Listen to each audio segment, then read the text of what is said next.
Hello, hello. This is the Cross Examiner from the Mythos Busters Discord server. I am participating in the Hunters of the Mythos Arkham Horror Living Card Game fan-made event this year. And I'm continuing my solo playthrough of Vincent, a geared up Vincent. I've been posting these, seeking feedback. The last one I did, which was Blood on the Altar, I made several big mistakes in both directions, favoring me and not favoring me. I took a look at how I ended, and I realized I should dock myself some points but not replay it. So I am moving on to Undimensioned and Unseen. So this is a playthrough there. The idea is I've been playing this for about 9 months, this game. I'm still learning. Love to see more feedback on what I'm missing or any strategies I'm missing. I will tell you right now, I have done several, more than anything else, any other scenario. I have done test playthroughs using Vincent, and I think I'm in trouble on this one, and we'll go into why. Oh, excuse me. Every time I get on to record, I start yawning. All right, so why don't we take a look at the rules, and you'll see why when you look at Vincent and how he's going to fare here, we will have some trouble. All right, so as you may know, for each scenario, we have custom rules for this whole event. And for this scenario, Undimensioned and Unseen, we are creating unique rules. So these are the additional rules that apply to everybody. We're going to place one brood of Yog-Sothoth in the Whately Ruins and set 4 of them aside. Do not remove them. Each brood gains elite. The current act states, as an action, you can spawn a brood, a free triggered ability, I should say. You can spawn a brood in a random location. And as a free triggered ability, excuse me, actually, these are bad bullet points because it looks like you're saying for a free triggered ability. I think this is just a bullet point. Wouldn't use that for bullet points in the future, FYI. This is the ability. The Powdered of Ibn Ghazin loses its text and gains, as a free triggered ability, move one of your clues to an exhausted brood of Yog-Sothoth at your location. Then the enemy readies. So it doesn't start with any tokens on it, no clues on it, and you must exhaust the brood before you can then use this ability to put one clue on it, and that readies the brood. So tough times ahead here. When you defeat or resign, you keep your clues with you. You do not put them back on your location. Okay, so for 3, you get 3 points if you get a resolution 2, some satisfactory resolution, or if 0 brood escapes into the wild. I am a medic. Vincent is a medic, so I'm doing mission 3, and you'll see why things are going to be rough for him when we get into this. So your reputation as an intellectual does not frighten the broods at all. They actually send their biggest threat to kill you even quicker, and they are not kidding about that. All right, at the end of setup, we're going to take those 4 set-aside broods under and place them under the brood that I placed at Whately Ruins. They merge into an enormous brood of Yog-Sothoth. So in other words, we've got a MegaBrood, one big monster that is all 5 of them merged into one. Then take out the 4 copies of Towering Beasts and attach them to the enormous brood. Then remove the 2 copies of Altered Beast from the game. One should note that means we're taking out 6 encounter cards out of the deck. So it's going to make encountering everything else more frequent and likely. The avian thralls that get a -3 if you attack them with ranged or spells and stuff like that, they'll be more likely to come out. The 2 other groups of enemies you're going to see a little more often. Okay, the enormous brood gains elite and retaliate. So now they're elite. So all of the normal cards you would use to evade and detain, most of them now won't work as well. Most of those cards, when you go look, at least for the ones that Vincent has access to, when you go out on ArkhamDB and look for them, a lot of them are like, yeah, you can evade him. If he's a non-elite, then he stays exhausted next turn, things like that. That no longer works. I'm not playing multiplayer, so they don't gain alert, thank goodness, but it's not like Vincent with 1 agility is going to be doing much evading here. They have a fight value of 6 and an evade value of 3, and I think this should say a base fight value because this is going to go up. And a health value equal to all 5 broods, so 5 base plus 5 per investigator. So it's a solo game, so it's 10 health. And then we have a note here. The 4 copies of Towering Beast add 4 to its fight value and 4 health. So for a solo investigator, we have a fight value of 10. That's the 6 here and the 4 here. So a fight of 10 and a health of 10 plus 4, so 14 health. So to summarize, this one thing that's going to be chasing me around the map has a fight 10, has an evade of 3, and it has a health of 14. And it still does, when it attacks, 2 damage and 2 horror. We do get to change the skull token to be -1 times investigator. So skulls are -1, so that's something. That's something, at least. It's not going to go up from there.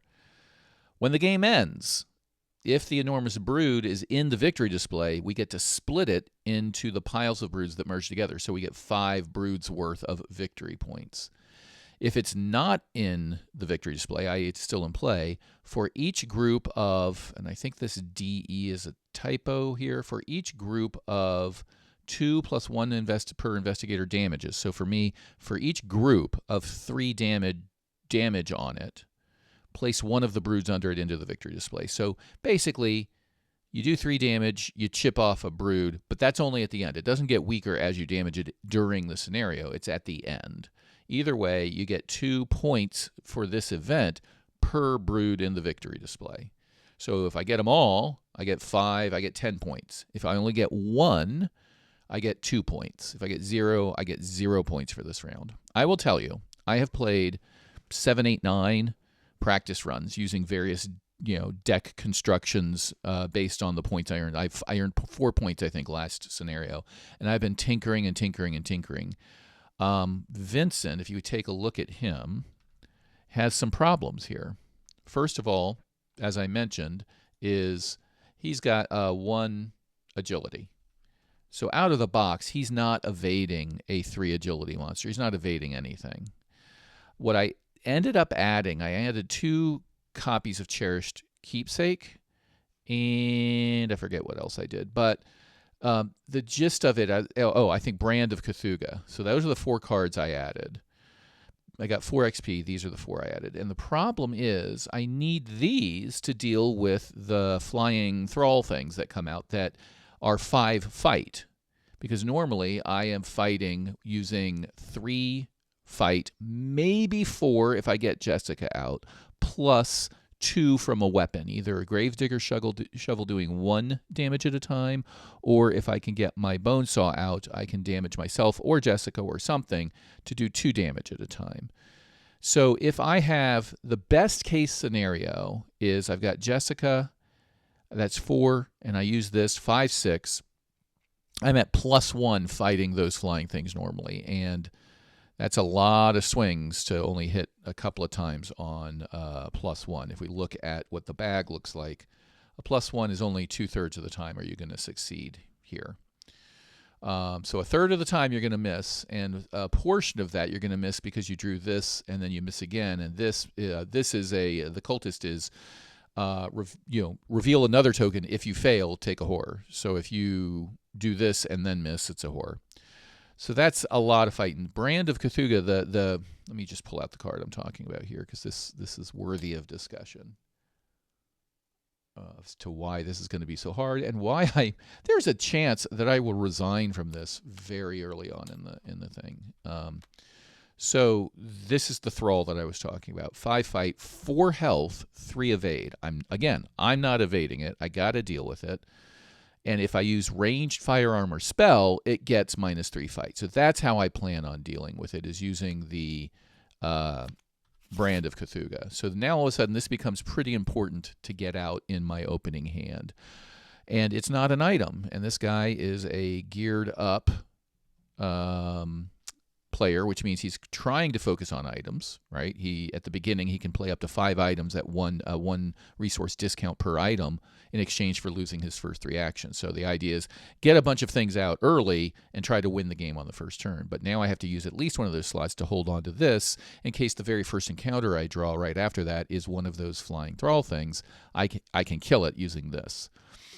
The other problem is the actual brood here. If this is a 10 fight, 14 health, 3 of 8 enemy that's going to be wandering around and hitting me when I get near it, I've got and it's doing 2 and 2 every time. I don't have them up yet. I have to build my deck because we have to add a random weakness, but I only have 6 sanity available. So 3 hits from that thing and I'm dead. I don't want that to happen. So I do have a mirror, which helps. Where's my mirror go? Hallowed Mirror. So that puts 3 copies of the Soothing Melody in, and that can heal horror.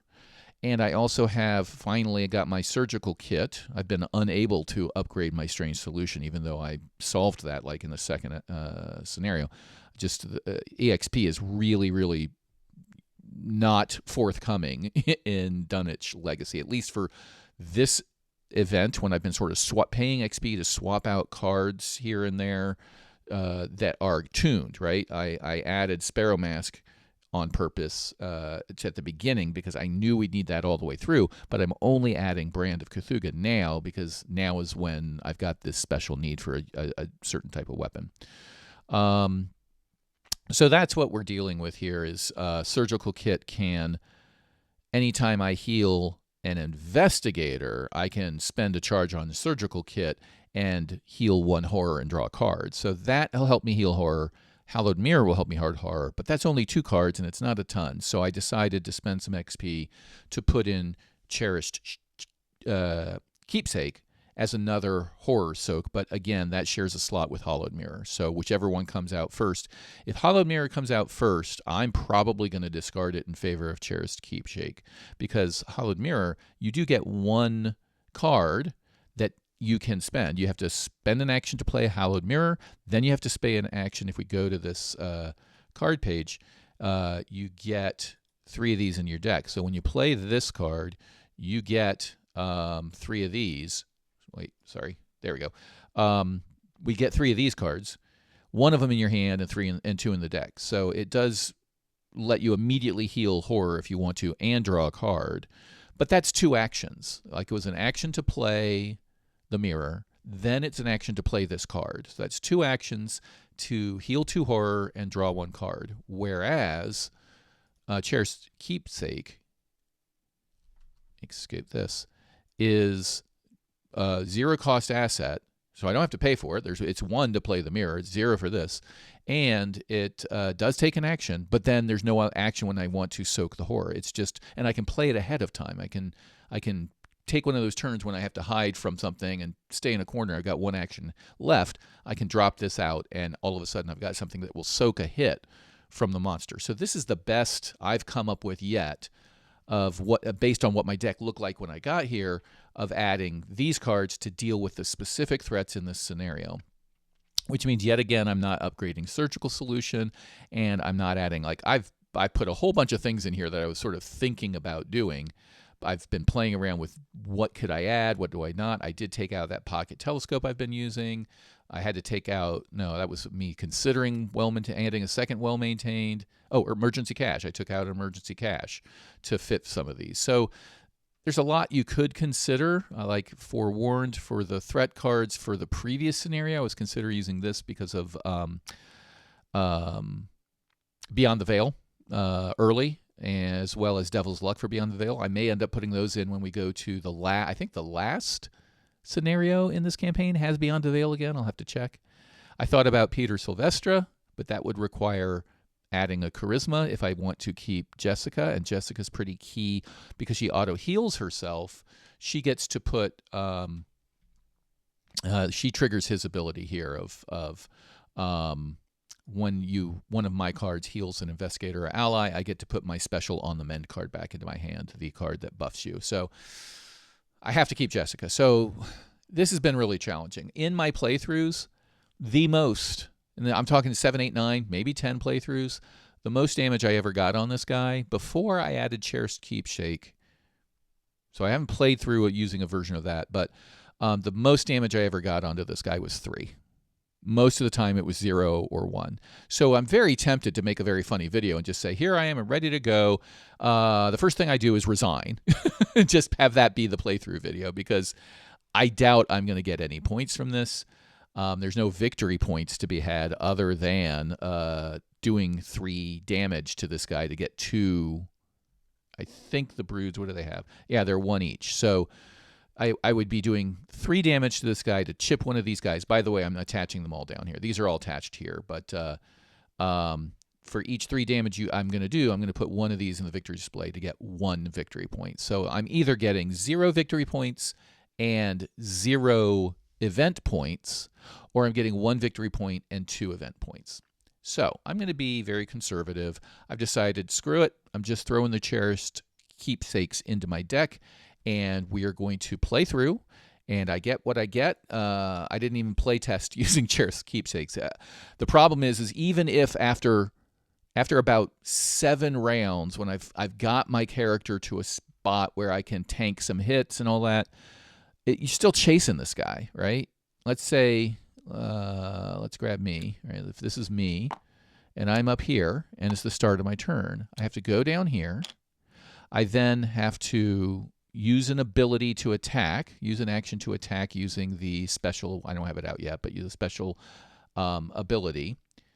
And then what do? I think I attack again. So I attack twice. Maybe that puts 2 damage on him, right? Because each attack does 1 damage, and I need 3 to get 1 experience point. I need 3 damage to get 1 experience point and 2 game points, event points. And then on his turn, he hits me for 2 and 2. So I've got to be able to constantly soak 2 horror. And that's why we've got the mirror, we've got the kit, and now I've added Cherished Keepsakes.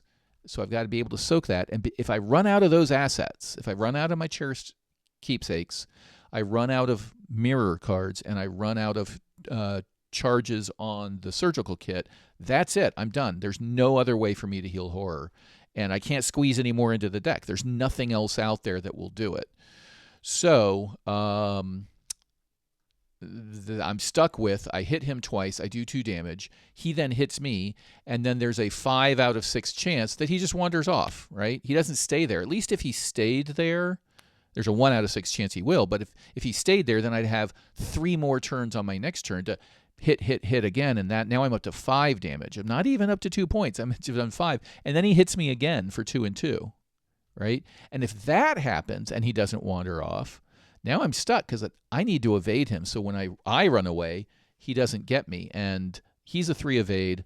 I'm a 1 agility, and that's not going to happen. I don't have a lot of cards where I can spend extra agility. The choice I came down to when designing my deck here was, do I add some extra agility here for this and this, or do I focus on just tanking it as just I need to get a few points, so I'll just tank the horror, and when I start running low, I run away and resign. And that's where I came up with, is run away and resign. So that's what we're going to be dealing with. Sorry for the long explanation. I hope you get why I wanted to talk through this. This is why the event is fun, is it presents you with these new constraints on how you would normally approach this scenario. Normally, I probably wouldn't do that well anyway, but I'd have a chance to move in and kill one of these guys on my turn, or maybe after 2 turns of sitting in a space of killing them. But now it's not looking good, especially because they're now elite, and that limits your card pool of evades and things like that. So without keeping going, let's get going on the game. I've decided to start at the point where I'm going to set up the scenario, because there is the need to draw a random weakness and all that. So I'm using the Arkham Cards app inside of an emulator here on my PC. So this is the campaign, my Hunters of the Mythos solo normal Vincent campaign. We're starting Undimensioned Unseen. I also, by the way, start with 3 trauma, 2 from In the Thick of It, and 1 from my personal weakness that triggered.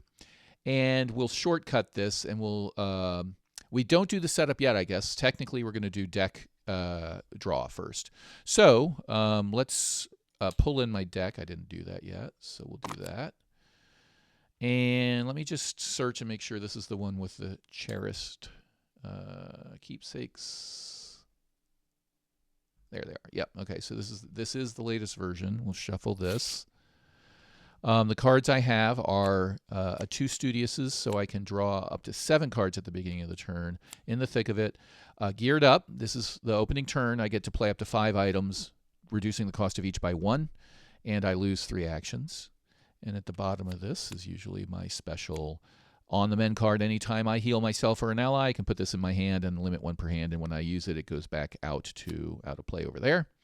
This is the powder that really isn't quite honestly going to be very helpful to me because of the whole you have to have evaded the guy before you can use the powder's ability. So I literally have to use the abilities that are on each location to try to get clues onto this guy. So my plan of attack here is we start over here.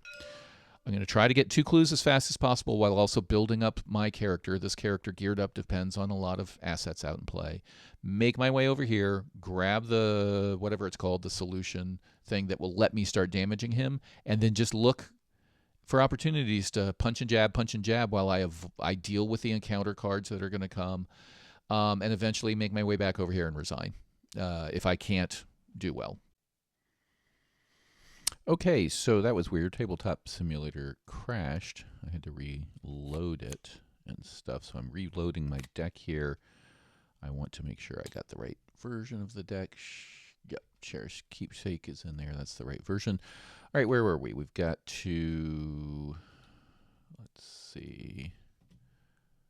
I'll go back because I had pulled, what did I pull? I haven't pulled anything yet. Okay, so draw, Paranoia. All right, that's what I've gotten before. So let's continue with that. All right, good to go there. And that should be, yeah, that's what I got last time I was testing. All right. I'm going to add that to our deck. I'll make sure this is, I didn't save before. There's no other, whoops. Don't want to deal. Oh, that's too bad. I want that. I want to search. There's no paranoia in there. Okay. Right, that was a weird crash. I've never seen that happen before. Okay, so we have these are my set-aside cards, back out, shuffling this several times for good luck. All right, here we go. So now, with renewed vigor, let's get going. I'll draw my 7 cards. Looking for backpacks and Schaffners. Definitely don't want my weaknesses. Those are free mulligans.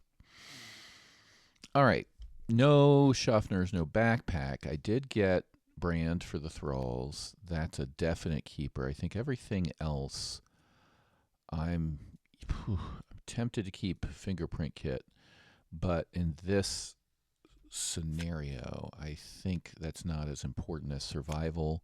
So I'm going to pull 6 more cards. Okay, backpack. This is much better. I'd rather find my Bonesaw and all that stuff, but let's see how we do. No Bonesaw. We did get Jessica for next turn. This card and this card cannot be played on my first turn. They're not items, but this will pull items out for me. So we shuffle up here, and we'll get going on the scenario. Now we can do the setup button, and we can shuffle. Here we go. And okay, we're good to start. Now, there is a test for medics to do on their when the first investigative phase begins. Medics can test their intellect against any investigator's damage plus horror. So right now it would be 4 versus a 3 for me. And if I succeed, I heal all my damage and horror, which for him is even better because when you heal anything off of his ability, I get to add my buff card to my hand. But that's only a +1 test right now. Oh, I do have this. All right, so I'm going to make it a +2 test. So 4, 5. This gives me an icon 5 versus 3. So I'm at a +2. See how we do. We do pass. All right, excellent. So get rid of that. And because I healed, We did get a ruling. It says when one of your cards heals, well, technically that ability is on a card that you can add to Tabletop Simulator that sits here and is one of your cards. So the organizer said yes, that for his purposes, this first heal gets this card into his hand. And that's actually a huge help, getting rid of that 5 plus getting this. All right, so now we're on to my first turn. I'm going to lose all 3 actions. And for my first play, again, because of Geared Up, we're going to play Backpack for 0, because Geared Up gives you a 1-point discount on the cost of all items. So that's a free item and at 0 cost. So let's see. This was already shuffled in. Okay, so there's nothing else under there. Good. Here we go. All right, no Schaffners, but I did get a fingerprint kit. And my Sparrow Mask. Oops, that fingerprint kit doesn't go there. That, a Sparrow Mask, and some bandages are what we're going to look at. I was tempted to take a mag glass, but the fingerprint kit will do. All right. For my next action, we can do some of this. We're going to do fingerprint kit for 3 resources. Sparrow Mask for free is a given. That is so good for Vincent in any scenario, really. It's +2 to either agility or to will, and then it replenishes every time he takes damage. All right, so that's 1, 2, 3 items. I've got 2 resources left. We'll put bandages into play for 1. And then I'm going to save that 1 resource, because I could put this into play for 1, but I'd like to get her into play sooner, and this actually, Brand next turn. So I'll put the teddy bear into play. So that's 5 items. I don't have a weapon except for Brand, so digging for a weapon will be important. All right. I think this is the first time I started without a weapon on this campaign, so it's scary. All right, so that is my complete first turn. Lost my 3 actions, played 5 items.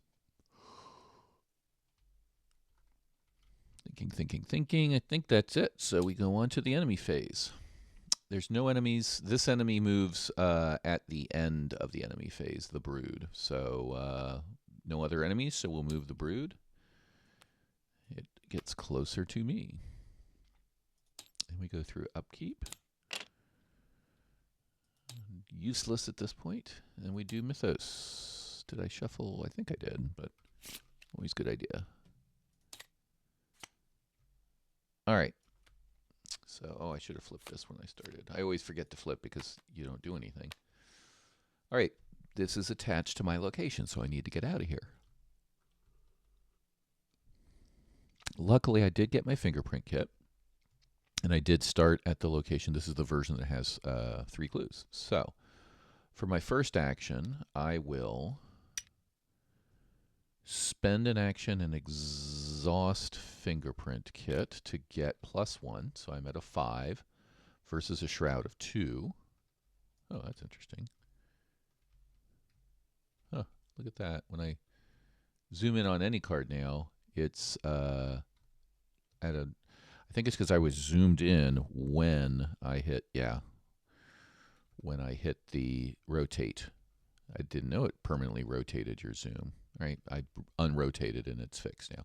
So it's a 5 versus a 2. I'm going to +3 on the investigate. Reveal another token. If you fail, take a horror. I do not fail. All right, so that's my first action, and I get 2 clues because I used fingerprint kit. 1, 2. Let's try to sneak in 1 more clue. No, I can't. It's too risky. I'm putting that into play for 2. 1, 2. And then we will move here. Now, this location has a risk of doing damage to me. It's kind of like this. When you end here, you take a damage. There's a 50-50 chance. But my other choice is to move here. And here's how you think about this. This is an interesting map. Let's move this out of the way. Where I am, you have to sort of think where there's 6 possible locations that when I click this button could move. He could move here, here, here, here, here, here. So for each one of those locations, you have to think about what's the shortest path. So if he goes here, he doesn't move. That's great. That's a 1 out of 6 chance he stays there. If he goes here, he's not on me. If he goes here, he's not on me. If he goes here, he's not on me. But if he goes here or here, the shortest path to here is through here. So it's a 2 out of 6 or a 1/3 chance that he will end up on me from this particular situation. So if it's highlighted here or if it highlighted here, he moves over to me. Now, if I move up here, there's going to be more clues. Typically, there's 3, I think, up there, especially if it's the one that hurts you. But it's a 4 shroud.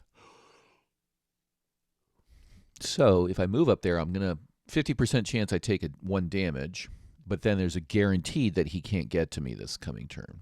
Whereas if I move down here, then there is only a 1/6 chance that he will move here, because the only way he ends up moving here is if he picks this location. Whereas here, 2 locations that he could pick if I come up, if I stay here, 2 locations he could get me.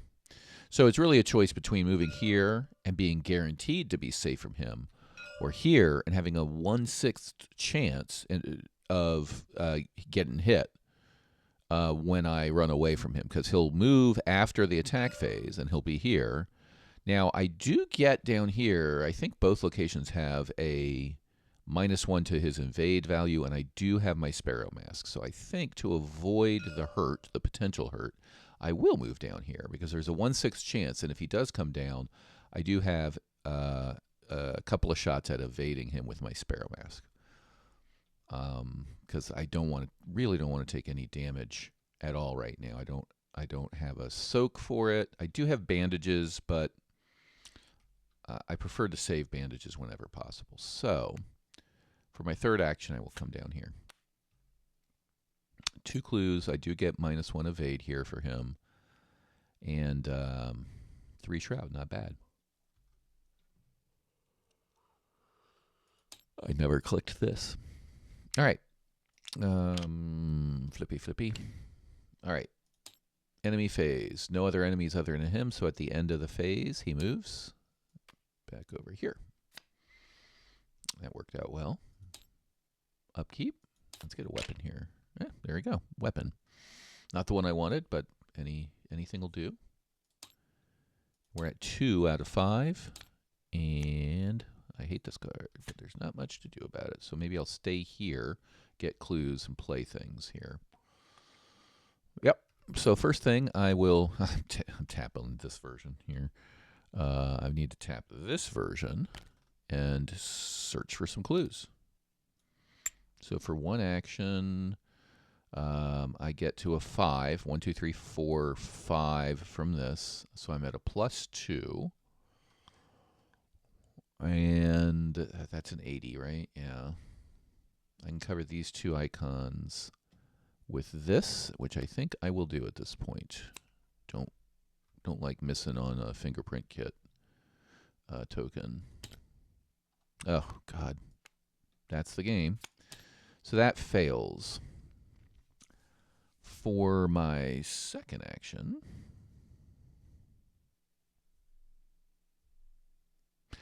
okay, so here's what I'm thinking. I'm again at a 1/6 chance that he will come to me if I stay here. This is the only place that if he picks this, he comes to me, but if he picks this or anything else, he's not going to come this way. Or if I picks this, I could have him come to me if I wanted to. Like later on, if I've got the esoteric formula or whatever it's called, and I'm down here, you kind of want him to come here because it's a great place to tag him with 2 clues and then be able to evade him more easily. But for now, if he picks here, I'll just have him come here. I've got this, which I need to get rid of. I will use Sparrow Mask to help with that. That really helps. So I don't want to move and waste 2 actions. If I move, fight, or evade, the first time I do any of that, it costs 2 actions instead of 1. So I think I'm going to stay here. I already used an action here for my failed investigate. So I have 2 actions left. I could gain a resource and put my shovel into play to protect against the 4 other types of monsters that are out there, because I prefer not to use brand if I get one of the other types of monsters. The hound-looking thing is one of them, and I'm blanking on the other one.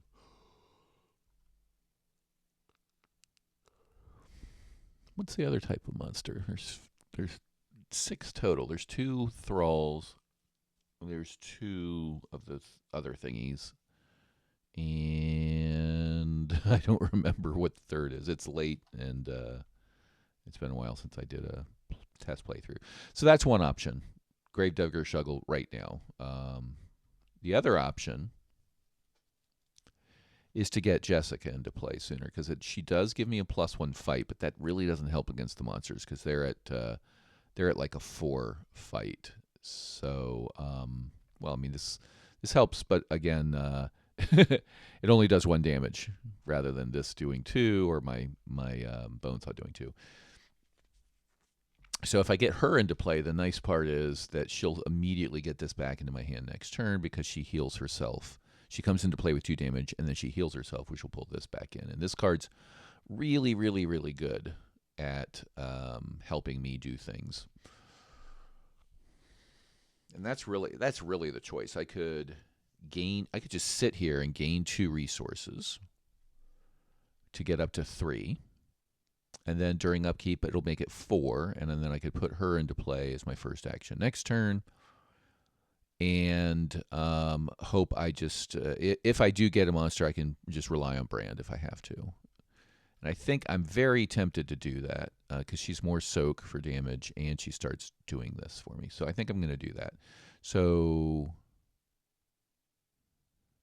let's go 1, 2. That's 2 actions. I really don't like doing that, but this really forced my hand, so to speak. Oh, this is investigation phase. All right, that's the end of my investigation phase. So at the end of my turn, I test Will 3. I will spend a token off of my Sparrow Mask to make that a Will 5 versus a 3. So I'm at +2. That is a +1 and heal something, but I have no damage anywhere. But still, it's a welcome token. All right, that's the end. And then the enemy, at the end of the enemy phase, heads up this way. Good. So I can sneak up here and get use my clues to get the formula right now. All right. Then we go to upkeep. Let's go Bonesaw. That'd be great. Another fingerprint kit. That's a wasted card at this point. It'll just be a book icon at some point. We're at 3 out of 5 already. Goes quickly here.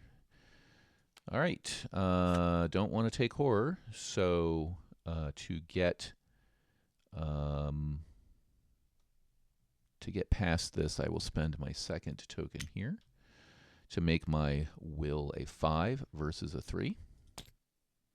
Auto fail. That has killed me before in a test playthrough, where I've been sitting. I only have 6 sanity, and I got up to 3 here. This is one of the reasons I really don't like taking horror. And then you get an auto fail on this card, which boom, you get 3 horror, like I'm going to do right now. So the 1/2 gets soaked by Teddy Bear, and then I only take 1 here. All right, that's why Teddy Bear was in there. Is what thematically happened here. I ran across some rotting remains, and I hugged my Teddy Bear to deal with it. All righty, yucky game all around. All right, so I have the money to get Jessica into play, but really what we want to do, it's a free action over here, I believe. Yeah. So I can run up here, and then as a free action,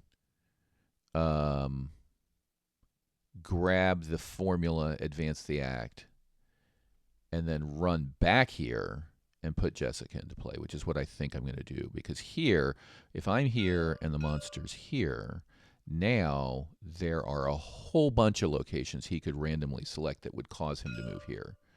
The only two locations that he would select where he wouldn't move here are here and here. If he selects here, here, or here, he would move to this spot. So I don't want to be here while he's here, because it's a 50-50 chance that he will stay here or move up here versus moving to any of these three down here. All right, just to make sure we get this done. So for one action, I move. And this is, I get -1 will here, and at this location you can test book 4 and move a brood in any direction. So that's not bad when I have this card in my hand, or I do have this. But right now I'm not going to do that. I'm going to just advance the act by spending these 2 clues. Spending 2 clues per investigator. And each investigator puts into play 1 set-aside esoteric formula. So I now have this bad boy. So I can fight using brain instead of fist. You get +2 brain for this attack. For each clue on the enemy, and it can only be used on an abomination. And note, it doesn't do +1 damage or anything. It's just 1 damage per attack. So that sucks, and our new act is to defeat as many brood as we can. So for this whole thing, it's just slap as much damage on him as possible. All right, I still have 2 actions left. I'm tempted to grab those 2 and move back, but I think we need to put Jessica into play. So for my second action, 1, 2, 3. And for my third action, I'll move back here where there are still some clues. All right, at the end of my turn, she heals herself automatically for 1, which puts this back into my hand, which is a nice little engine to get going here.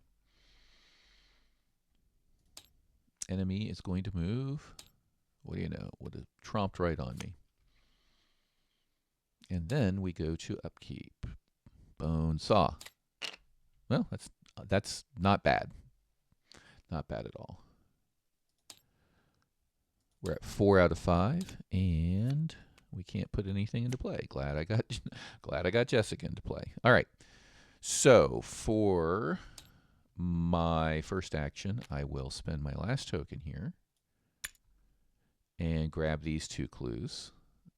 It's a 3 shroud. So I'm at a 4, 5 versus 3. I'm at a +2. I succeed for my first action, and I get 2 clues.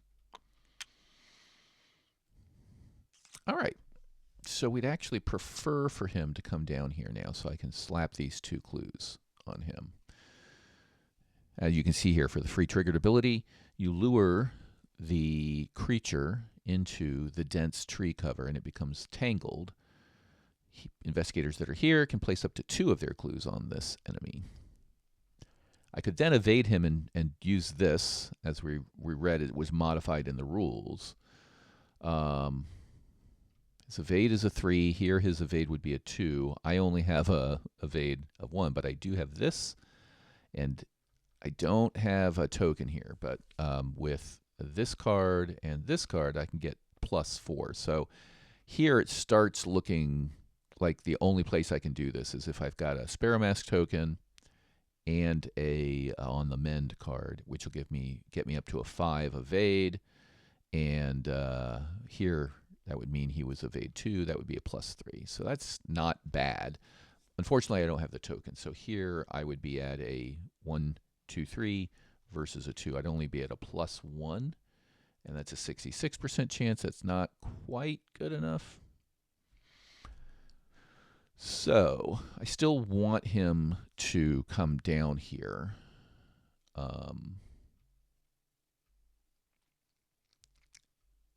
It's a 1/3 chance, right? So if he picks this location, I can have him come to me, because that's still two paths away. I can't put any assets into play here. So what to do? I think I just want to wait for him to come here, which means I can power draw some cards to try to find my bone saw, try to find my mirror, or I can start gathering some more resources for shovel, surgical kit, painkillers. I think I'm going to draw a card and see where we end up. Actually, no. I've got 7 cards already. So I think I'm just going to power draw resources here. Because if I draw a card here, I'll be at 8, and then during upkeep I'll get 9, and I'll have to discard something. So this kind of really did stomp on me, even though it's like one of the, in my mind, the friendlier cards later on. Now it's not great. So I think I will just spend 2 actions getting resources so I can dump a bunch of things into play next time. All right. It is the end of my turn, so this goes away, and she heals herself. This is already in my hand, so I don't gain another one. You can only have one of these. Even though she healed herself, I get no benefit here. And then we will go to the enemy phase. There's no enemies to move, except this guy at the end of the phase goes back north. All right. This is part of the problem, is chasing him around. But that location will have a thing, so maybe I move up there, tag him, and then run away. But then I'm in a tough spot. It's like the worst location for him to be, because there's a 50% chance he moves here, and a 2 out of 3 chance he moves over here. So if I run up here and hit him, that's going to take 2 actions, right? So probably I'll hover here, maybe. But if I run up there and hit him, it takes 2 actions. And then for free, as a free triggered ability on a location, it'll have something that lets me put a clue on him. And then I move here. Well, now there's a 1/3 chance he's going to come over here and hit me again. Because when I run away, he hits me. And then when he comes to me, he'll hit me again when I run away. Each time I run away, he's going to hit me for 2 damage. We can go on her. I could put this into play to take one of them, but I don't have any other way. Oh, I do have this that can heal horror slowly over time. All right, stuff to think about. I'm getting distracted here. Let's go into upkeep. Let's see if I get that bone saw. I get a weakness. All right, well, have to deal with that. This is the wounded bystander. It's my own individual weakness for Vincent. Every time I take any damage, if it's not direct, one of it goes on him. And if he ever dies, this ally, I take 1... what do I take? Mental trauma. Yeah. All right. Mythos phase. All right. 5. We have to reset the agenda, the doom, and advance the agenda, which was a 5 threshold. Shuffle the encounter discard pile. And spawn a set-aside brood. There are no set-aside broods. They're all merged into MegaBrood. So that's an easy one. It's just we're running out of time. We got this one, and that happens again, I think, if I recall. But once we get past this Agenda 2, on Agenda 3, he gets +1 fight and maybe +1 evade. I don't remember.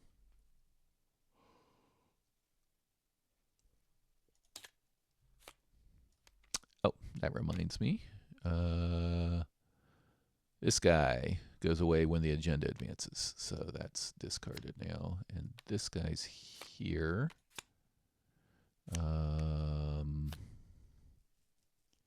You cannot play ally assets.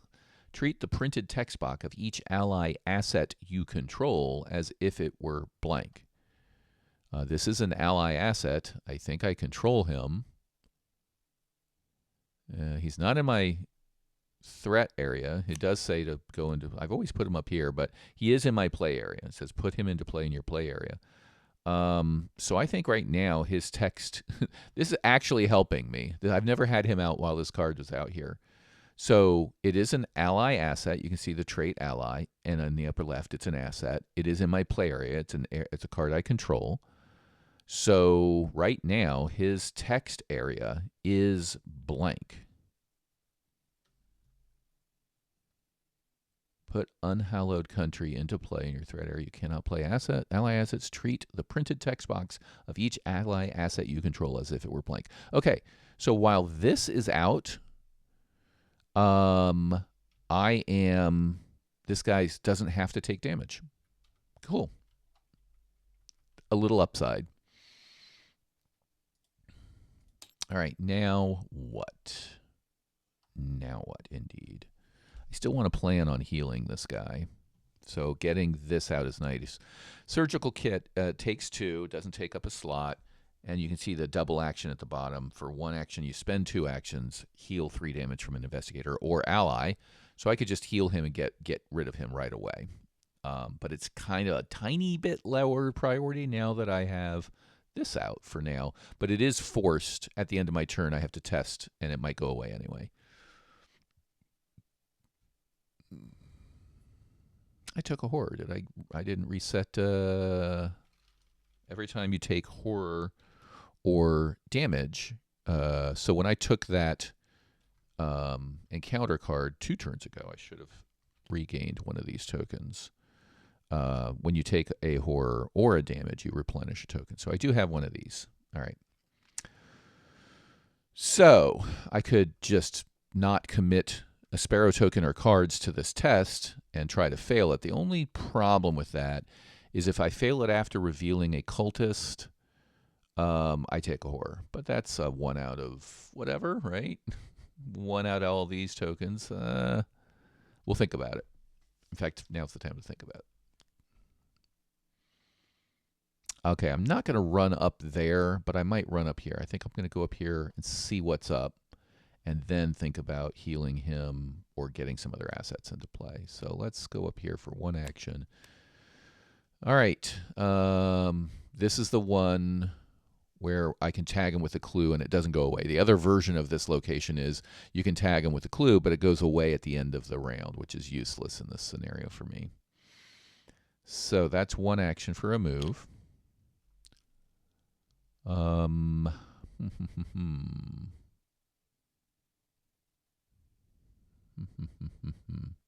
Think we've risked long enough going without a weapon. So let's 1, 2, weapon. And then I think I'm just going to get this into play for 2. All right, so we have my surgical kit. We have a weapon. We're starting to look really competent. I think next time, if he's getting close to us, we'll throw out Cherished Keepsake. All right. That's the end of my turn. I have to test this. I think I will not commit a token to it. There's more important things there. So I test, I fail. So that stays in play. There's nothing else. She doesn't heal. I'm just checking because there's a lot of cards now, and there can be things that happen. All right. So we handled this. She doesn't heal. It's now the enemy phase. There's no enemies in play, so he's going to move, and he's going to come down here. All right, so that's interesting. There's now a 50% chance that he's going to go to either one of these, wherever I want to be. So I can run down here and try to get him to come down here. The other thing I can do is I can run over here and take a hit. I don't want to do that. Like this lets you move him anywhere. I could come over here and move him once towards a village, which will put him here. So I can move here, make him come down here, and then jump on him and tag him, which might be worth it. You know, I'll take a hit that way, but we'll see.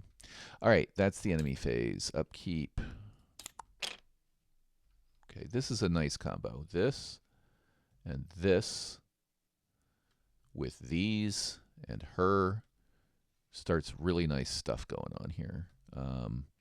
This one especially because I can spend a supply off of the pipe, take a damage, which can go onto her, and heal this horror.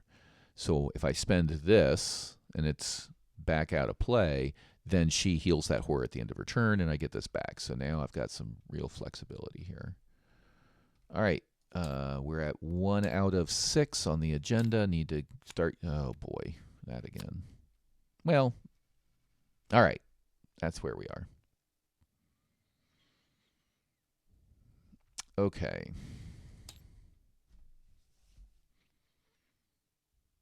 What to do? All right, so my options are I spend one action to go here. I then spend an action to make him go here. And then what, right? If I come down here, I can tag him. But then I end up here, and he will hit me. But then he has a 5 out of 6 chance of just moving away. So it would be taking one hit in exchange for being able to put 2 clues on him, which at this point would be significant. So I think I very well may do that because I drew this card. I think that sort of settles it for me. I'm going to take the hit. I'm in pretty good space right now. He does not have to take the damage, right? Because I still have this card out here. So this text is blank. I think I'm going to do it. All right, so I'm going to move 1. I'm going to use an action to make him go there, and then I'm going to come down here. That's 3 actions. 1, 2, 3. And now I use this free triggered ability to put 2 of my clues on him.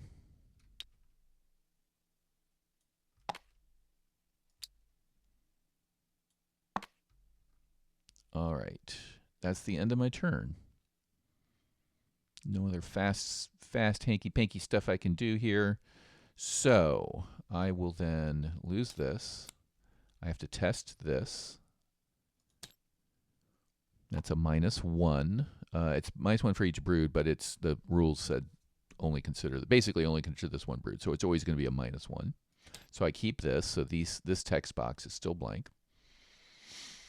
Now it's the monster phase. It moves. Things move, then it attacks. So I'm taking 2 damage on Jessica. And 2 damage here. Now, I have this in play. So we will spend a bandage to heal this one, because that happens optionally when I do that. But I want to do that because now, when one of your card effects heals damage from an investigator, it's from an investigator. So I'll put 1 on me and 1 on her. And then that token I just spent heals me. And now, when I healed myself, I can spend a token from Surgical Kit and either heal another damage or draw a card and heal a horror. So I will spend this to heal a horror and draw a card. Okay, it's a fight icon. All right, so that's that. Now, that's the hitting part of the enemy phase, the move and then the hit. He moves at the end, so let's see where he goes. Let's go north 1. Whoa, this is actually pretty good for me. All right, because I can get another token on him, another clue up there if I had one. Oh, I don't have one. All right. All right. Upkeep phase. Backpack is good to look for my bone saw. Mythos were 2 out of 6. Hey, that's interesting. He moves towards me. I mean, it's not great, but it's interesting. It's got surge. And if I stay here, I'm going to take a damage. Now, this thing's not a good place to be. Love that art, by the way. Okay, well now that's really interesting. His fight, instead of a 10, is a 6 right now because he's got 2 clues on him. He's got 14 health. And we're at the spot where we can evade.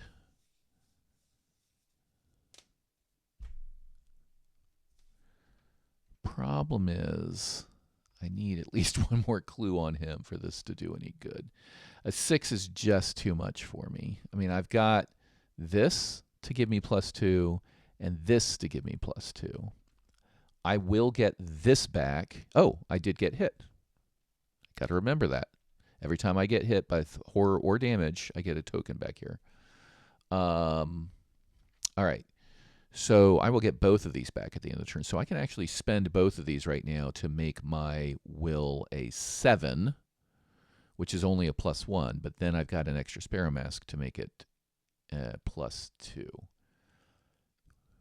So I could hit him. But then when I run away, I get hit. You know, the idea here is I want to run away. So I could evade him first, but the evade, again, to get my evade up, he's at a -1, he's a 2. I would need, see, I kind of need this card to evade, and I also need that card to hit right now. So I do think I'm going to evade him first and then figure out what to do, because it's too much effort to hit him right now for just 1 point of damage. I'd have to spend a token and spend this card to have a reasonable chance at hitting him. So instead, I'm going to evade. This is the first time I've evaded this game. I haven't evaded this game. I've only evaded like once, maybe, in my play tests. So I will commit this, which gives me +2 agility, and I will commit this for another 2. So I'm at 5 agility. He's at a 2 because this card makes it a -1 for him. So I am at a +3 on this evade. All right, he is evaded.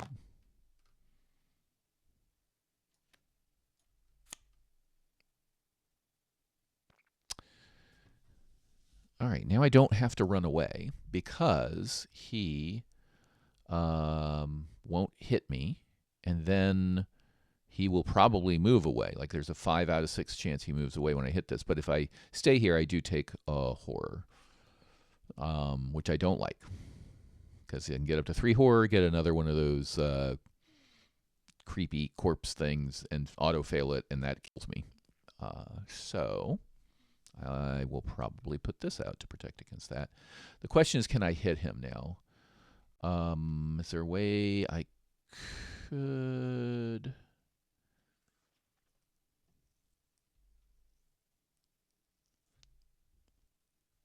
I could put painkillers out, take a horror, which I said I didn't want to do, and that would heal me and get this card back. All right, so for 1 action, I'd put this out here. I used 1 to evade. For 1 action, I would put this into play, and then for free, I would take a horror and heal Jessica, which would put this back into play. And then I could spend this, and the Sparrow Mask to try to do some damage to him. But that's just so many resources for 1 point of damage right now. I would much rather get more clues on him and just be able to hit him without spending cards, and then use these cards to evade and mitigate other things. Problem is even though he's exhausted right now, he will still move, but he unexhausts at the end of the turn. Okay, yeah. All right, so...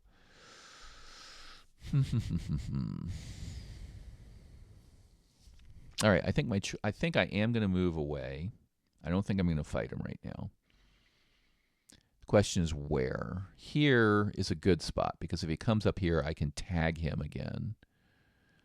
And I can put some I get hit protection into play in the form of my second teddy bear. So when I tag him, he'll be at a -6 instead of a -4. So that'll be 4 will that I need to hit him, and that's a lot more reasonable. I'd rather get 1 more clue on him from somewhere up here, but beggars can't be choosers, right? So for a second action, I'm going to move here to avoid this and to hopefully get some... get him to come up. I mean, it's a 1 out of 6 that he'll come up, but there you go. I'm also, I should remember it, but I'm going to put a resource token on here to remember that, as the parentheses say in the big bottom here, group limit once per game. So I can't use this location again to tag him. The monster is learning. And now I'm going to get a clue. I think that's what I want to do here. It's a 2. I'm a 4. Do I want to spend that? I think I do.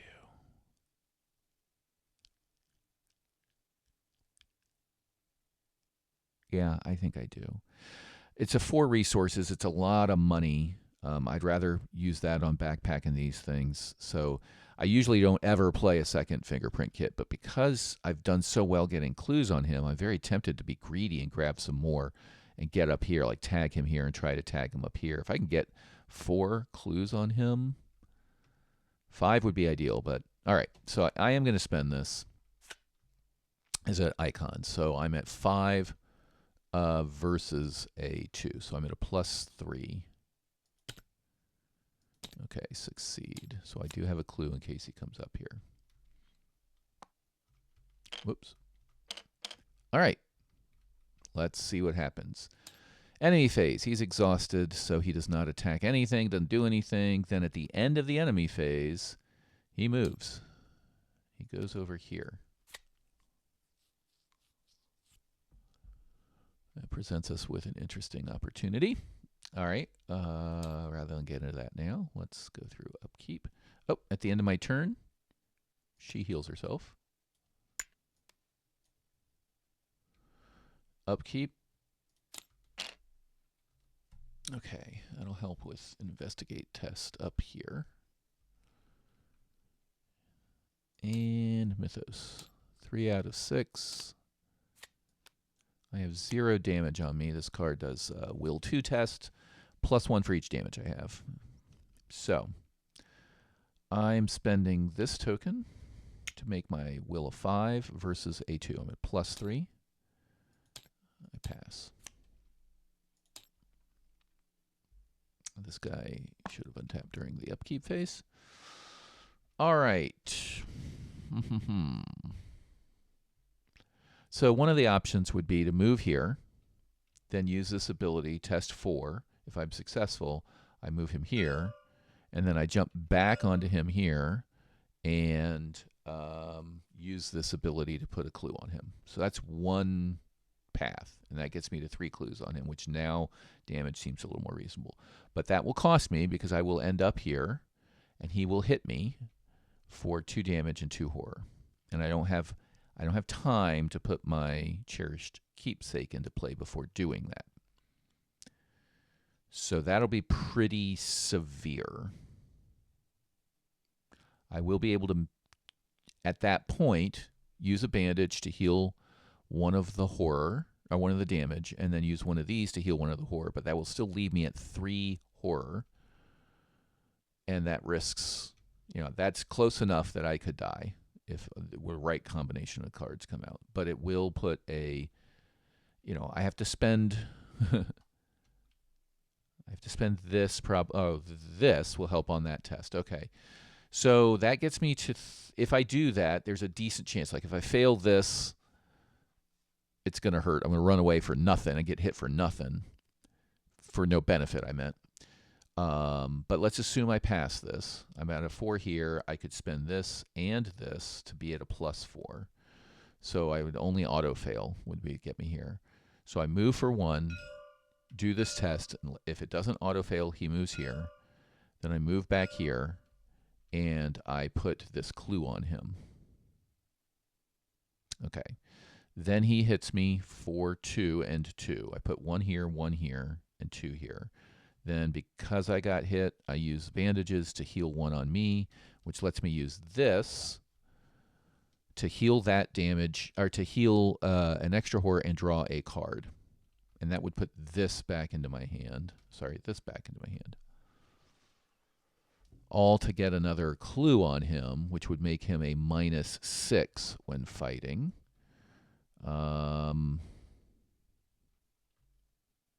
So he would be at a 4, and I would be, when I fight, at a 5. I'd be at a +1 when I fought him at that point.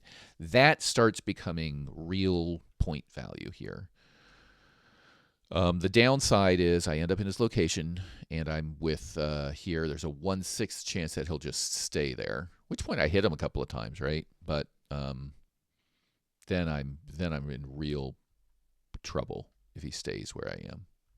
I think it's worth it, though. I think it's worth it. So let's do that. Move here for 1. I'm going to do this test. committing these cards. So it's 4, 5, 6, 7, 8 versus a 4. I'm at +4. This is where the game usually auto-fails. All right, good. I succeed, and I put him here.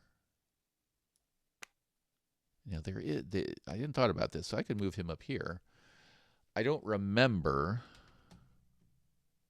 what's up there.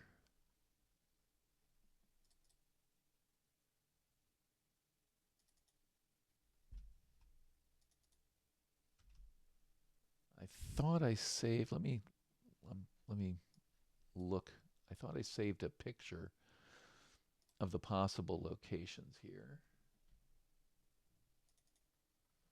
I did. Okay, so I made this so I could remember this stuff. 1 clue, 2 clues. Is there a 50% chance I could? Oh, how many clues do I have though? I only have 1, right? All right, so that's why I was coming here. Like, there's 2 clues up. There's a 50% chance that this location will let me put 2 clues on him. So I think I will move him here as a result of my test. All right. I was thinking I had 2. And that was my second action for that test. And then for my third action, I move back. And I use this location's free triggered ability to put a clue onto the brood. All right, that's the end of the turn. I have to do this test. Oh, here it comes. Ha, I passed. All right, good, no horror. I should probably get rid of that. So this goes away, and now all of a sudden this guy's in trouble. Well, that's how the game goes, right? So, all right. So this guy's text, I'm going to just put him up here. He's in my play area, but that's where he is. So now when I get hit, one's going to have to go here, and I'm going to have to use this and some bandages and stuff to make sure he doesn't die. All right. So now it is the enemy phase.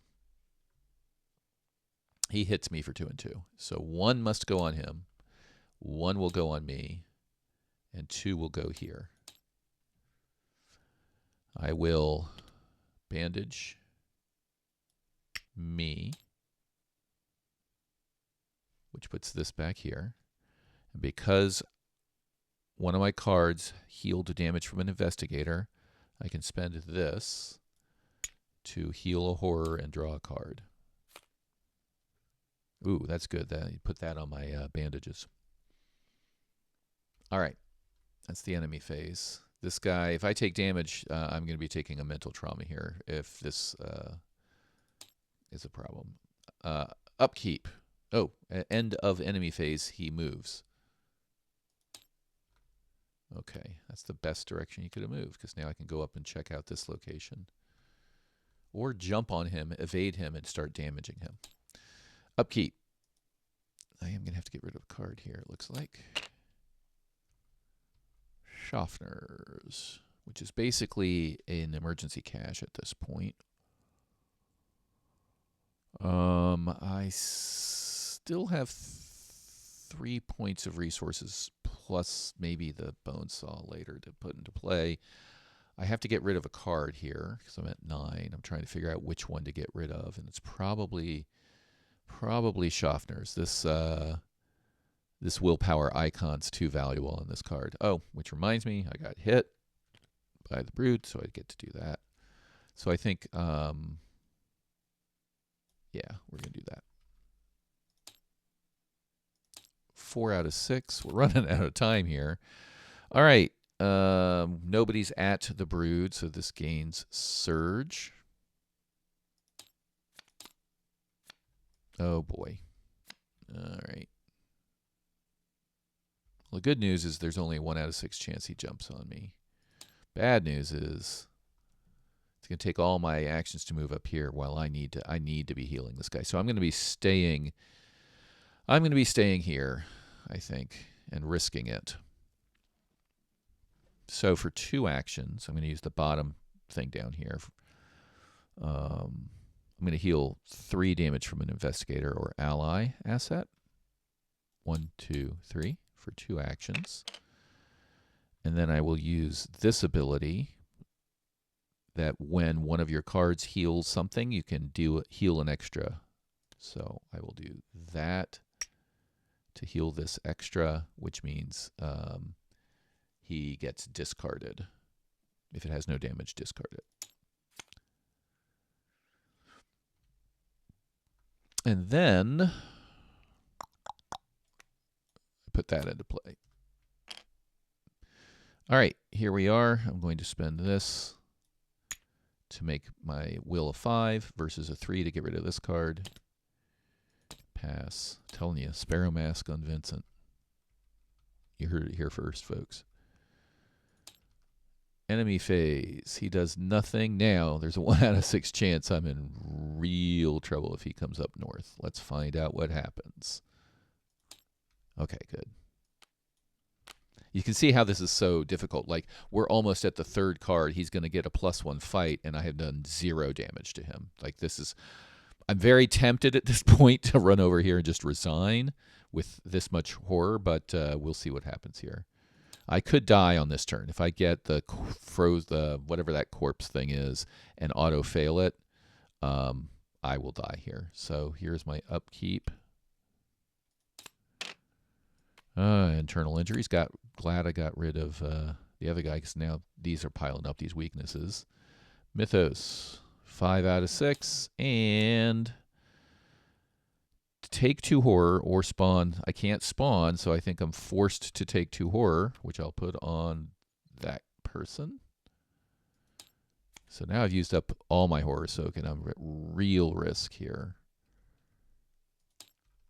Real risk.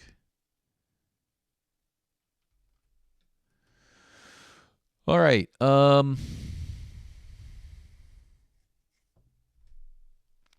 Must face some hard truths sometimes. I'm running out of horror soak. This can soak 1 more. This is also... all right. I'm going to stick with it. I'm going to try to grab a couple of clues and then head here. But it's not looking good. Like, he's going to buff himself at the end of this. I'm lucky that we haven't had any other enemies. Now that I've said that, of course, 1 will spawn. But it's not looking good. And I think there's a very likely result. I'm going to end up resigning without doing any damage to him. But we kind of knew that going in here. But this is, I mean, this is about as good as it can go for Vincent. I'm really just trying to get 3 points of damage on him to try to get one success for the event and maybe 2 victory points so I can make the deck better in the next scenario. But it's not looking good. So here's what I'm going to do. Damage actually, interestingly, will be helpful from this because I can bandage it. And then that will help me use this last token to heal 1 more horror. So I am going to grab some clues here somehow. I want to get this into play, so that's 1 action. I want to move, so that's a 2nd action. I have 1 more action. So I'm just going to grab a clue from here. So I'm at a 4 versus a 2. And I'm not going to commit anything to it. I'm at a +2. Autofail. Well, at least got that out of the way. Then I'm going to move. That's like the 3rd autofail this game, I think, right? So I've used 2 actions. Move and failed test. Click this thingy, and down here, I'm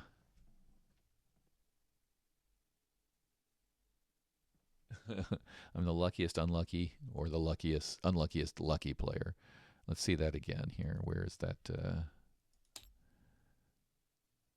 Autofill. Yeah, I've drawn it 3 times. Elder Sign once. 4 -1s. That's expected. Cultist twice. Yeah, it's been an unfortunate distribution. All right, for 1 more action then, well, for free, fast, I attach this to my bandages. And then I think we will, for one, put those into play. And then I will spend a supply to exhaust the smoking pipe and take a damage, which I'm going to put on Jessica. No, I'm going to put it on me. I'd like to put it on her, but this card relies me healing an investigator, not just an ally. So I do that to take the damage and heal a horror. I took a damage,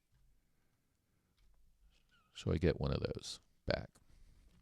And then because I healed, I can spend this last token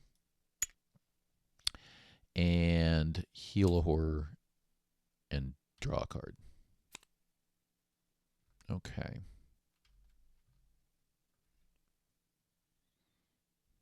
I think that's the extent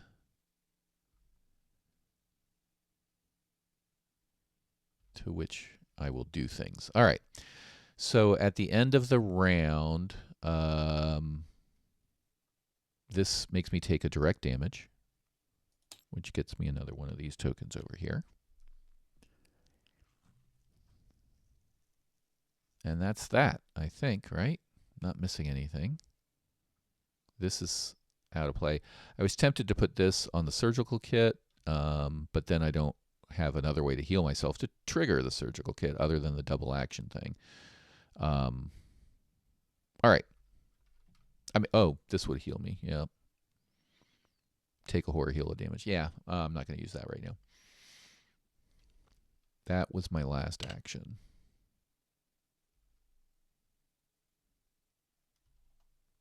What was my last action?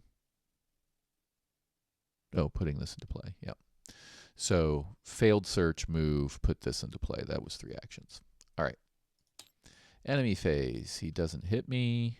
He moves up here. Yeah, that pretty much seals the deal. Like, this is the only other locations I'm going to be able to put tag him, and I'm not going to be able to get close without getting hit probably twice. And now that we're approaching the end, well, I do have some will icons. We advance the Mythos, at which point, first of all, the agenda, I should say, this advances. It has to advance first. So it says when this advances, discard this. So this is advancing, so I'm going to advance it. Shuffle this.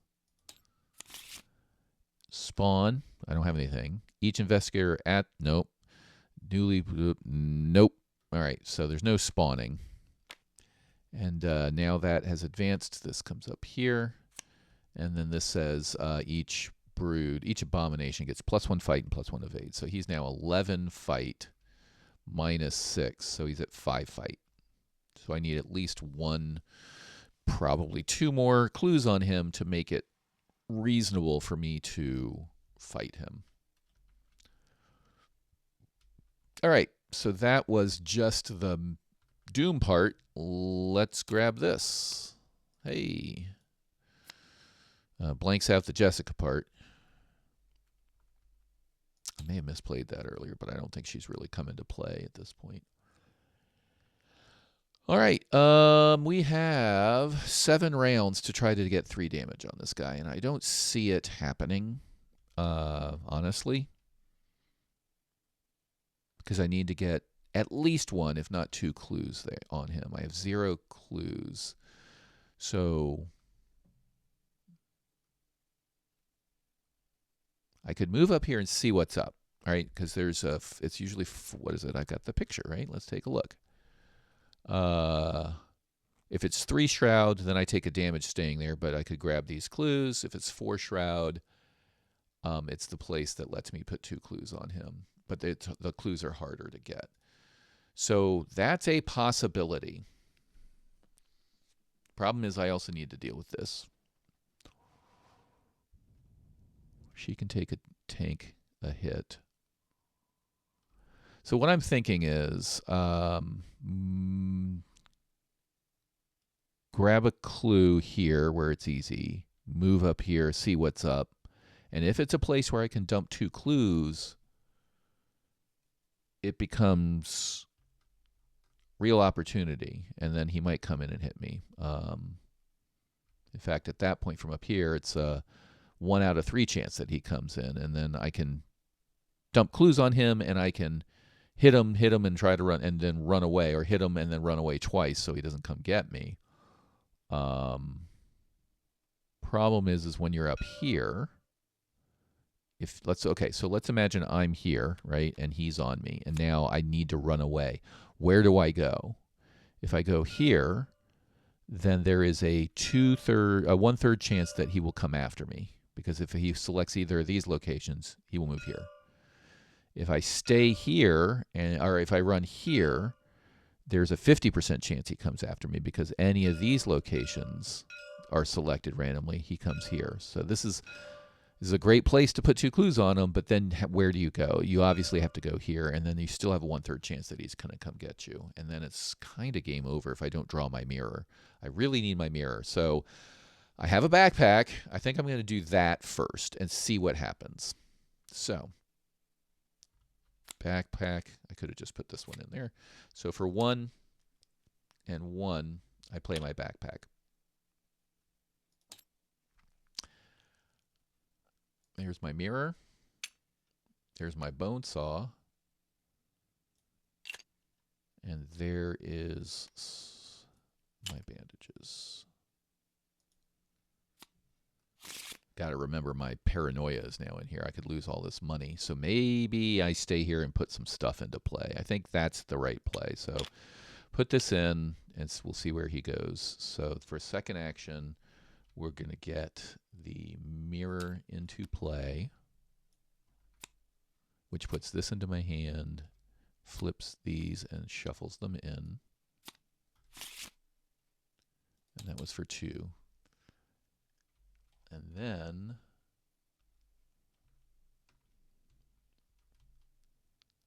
I think we put the bone saw into play. Or no, we do this. Not yet. Not yet.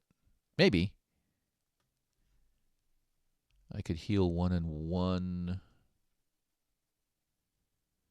No, I'm going to put the bone saw into play to use up these resources.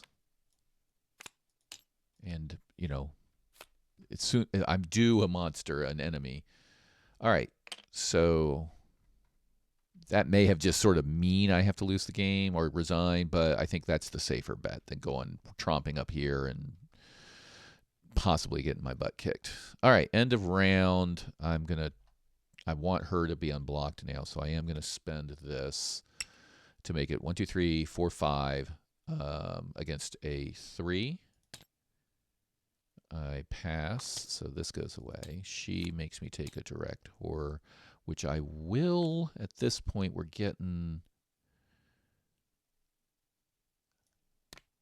are getting up there. The reason I'm hesitating is I have this. When did this? I thought this was. Yeah, I think I'm going to spend it because I've got well maintained. I also have another one down here now, so that prevents that horror or that damage. I don't remember if it was at 3 and I took 4 and I should be back to 3 or not. I'm going to pause my thing, rewind my recording, and take a look real quickly. Okay, I've already applied her horror. So I was at a 2, applied the horror, the bandage brought me back down to 2. So that's proper. I took the hit, so I get a token here. That's the right order, right? At the end of your turn, and the other one was at the end of your turn, so I could do it in that order. Yeah, all right. Okay, so that's resolved. So I'm at 2 and 1. I do have this, and we're going to see where he goes. If he comes here, I can run up and grab clues and see if there's ways to trap him. But now it's sort of just randomly. I gotta get ahead of him, and he's got to come in the right direction. All right, end of the investigator phase. Enemy phase. He's going here. All righty. Upkeep. Hey. All right. I have to discard a card. At this point, we don't need the other Jessica. Mythos 1 and 1. Great. Remember when I said I thought this was sort of a nice card later on? Now I've got my moonlit mirror cards. It's not so nice. All right. Well, I need clues if I'm going to get them anyway, so I think I'm just going to go get a clue. Try to get clues. We'll see how it goes. The other option is, get rid of this, because it's going to start piling up. But I've got lots of healing now. So first I'm going to try to grab a clue here. It's a 2 shroud, 2 shroud. So I'm at a 4 versus a 2, +2. I pass.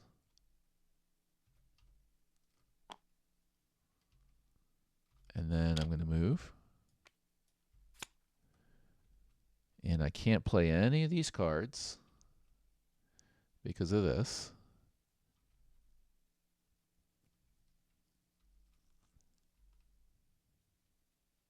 So I will get a clue.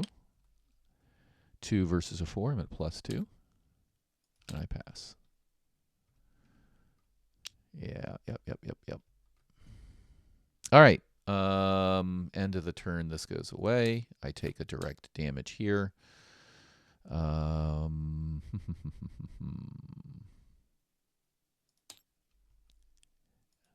Enemy phase. Okay. Upkeep. Emergency cash. I don't need it really. I mean, it helps pay for bandages, but I've got the money. It doesn't have an icon. These things are nice because that's why I haven't removed them yet, is they still have that will icon. And these are great. Maybe I get rid of it. Well, that's a willpower icon. So yeah, I think that's going away. 2 out of 7. We're not good. Oh boy. All right. Well, there you go. So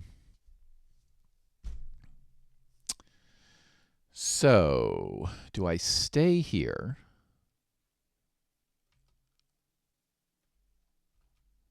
I've already done this ability, right? Yeah, I just should have put a... I've already done that.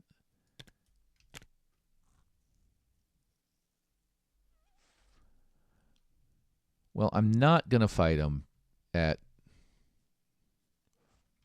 3 times at a... He's at an 11 versus -6. He's at a 5. I'm not going to fight him at a 5 versus 5. Well, maybe I can. He's at a 5 right now. When I fight, I get +2, so I'd be at here. Here's what I'm thinking, is I could just move in and hit him once, and that would be the thing. And then he would do 2 and 2 to me, and I could put 2 on here and 2 on here. And then I've got 2 heals that I can do, and he would probably move on. In fact, if he doesn't move on, that's even better, because then I can just hit, resign. Hit him when I move in, take the hit him twice more on my next round, and then resign. That would be ideal. So I may just do that. That's I think maybe my best chance to get a single brood chipped off of him and some victory points, some XP to build up my deck. The problem is this card really sucks, and this is going to lend it. I think I'm going to do it. All right, why not, right? All right, YOLO. Move here for 2 actions and then attack him. So I will spend this. So I'm attacking using this. I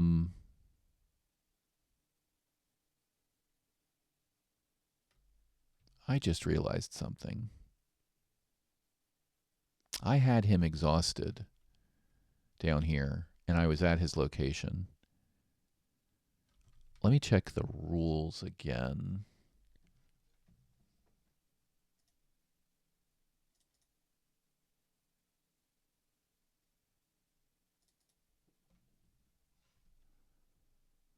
All right.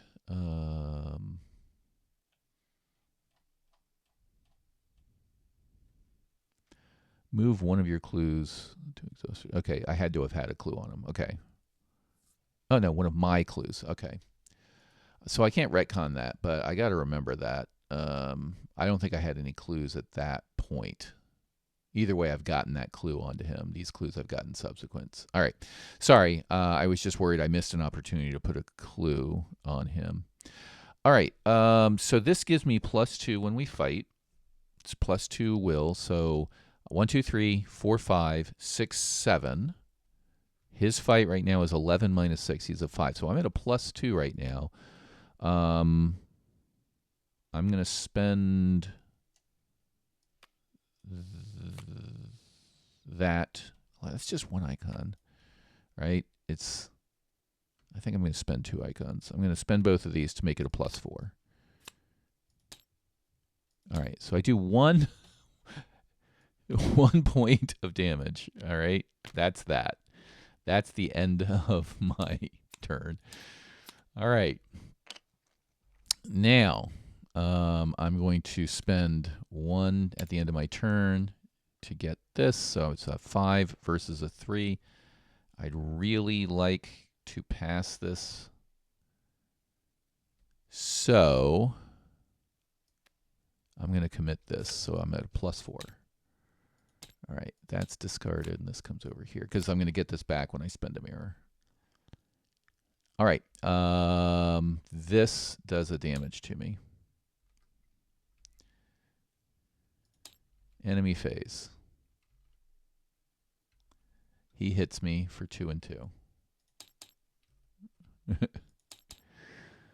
All right. Actually, no. What am I doing? There.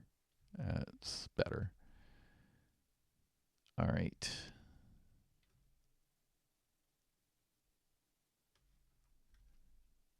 All right.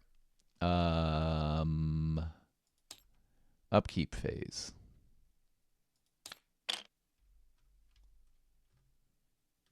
Okay. 3 out of 7. Oh my gosh.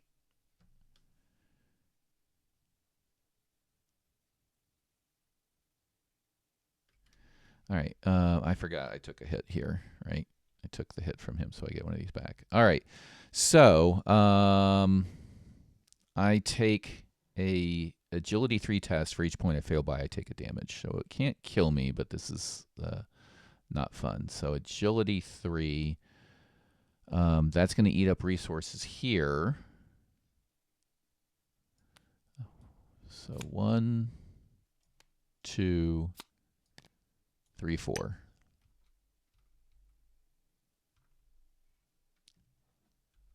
All right. So, oh wait. I didn't move this guy. Let me go back here. Undo all of that. I didn't hit the button. So I did the part of the enemy phase where he hits me. Then I'm supposed to do this. Okay. Whew. He moves here. Okay. So I draw this. He's not at my location. So it gains surge. Now it's going to draw. Yeah. Oh, great. Actually, that's awesome. Moves him back. Surge. And yeah, this goes to the furthest location away from me, which we'll put up here. Okay. Did I take the damage from this? I did not, right? Oh, maybe I did. 2 here. I was at a 3. Okay. Yeah. All right. I might be able to hit him twice and then resign. I think I still have 4 rounds left, but the goal is to get 3 damage on him and then get out of here. And resign is an action, not a free ability. So I need 2 definite successes. All right. So I have one of these. I have a bunch of brain icons. So I'm going to try it, and we'll see what happens. In fact. Oh, that doesn't let me do my thing. All right. I don't have any more engine to build as far as taking a damage. All right. So I will attack him using this. So I'm at a 5 and he is at a 5. I spend one of these and make that. I'm going to split these up. I have 1, 2, 3, 4 cards to spend with a brain icon. So I make it a +3. That's a pass. So this comes up to 2. That's my first action. For my second action, I spend these 3 cards to do the same thing at a +3. Hey. So he's at a 3 damage, and then for my final action, I resign. Oh, wrong thing. Resign. So I resign with 3 points here, and I believe that means first resolution 2 or 0 broods escaped into the wild. I don't remember what resolution 2 is. I think that's going to be resolution 1 is resigning. Or 0. And then mission 3, for each 3 points of damage on it, place 1 brood on the victory display and earn 2 points of this in this competition for each one in the victory display. So this comes up here. And that is the only, I get 2 points for that, 2 experience points, most needed, and whatever 2 points in the I get 1 experience point because that's a victory display, right?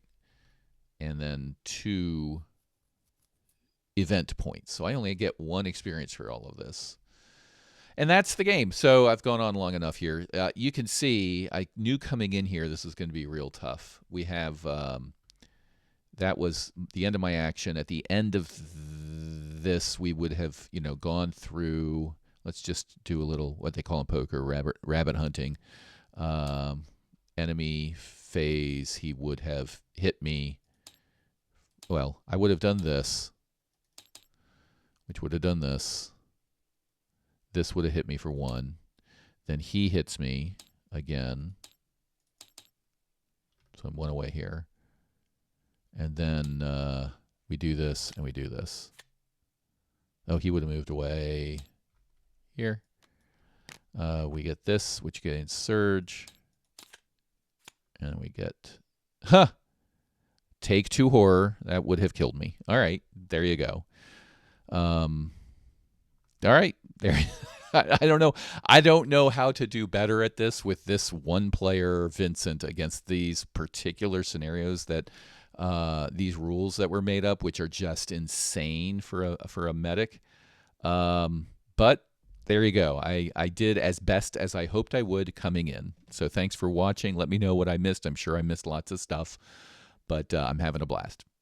See you next time.